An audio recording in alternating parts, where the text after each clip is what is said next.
Обесването на Васил Левски от Христо Ботев. О, майко моя, родино мила, защо тъй жално, тъй милно плачеш? Гарване, и ти, птицо проклета, на чий гроб там тъй грозно грачеш?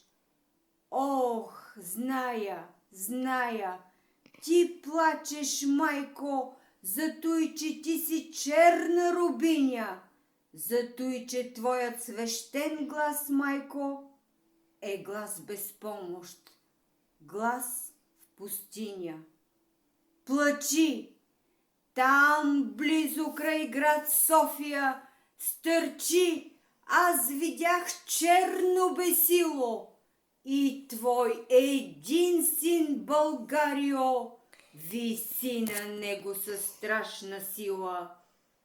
Гарва над грачи грозно, зловещо, псета и вълци вият в полята, старци се молят Богу горещо, жените плачат, пищят децата.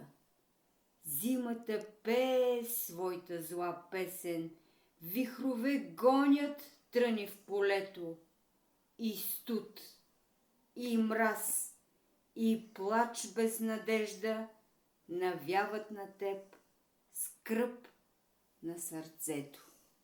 Край.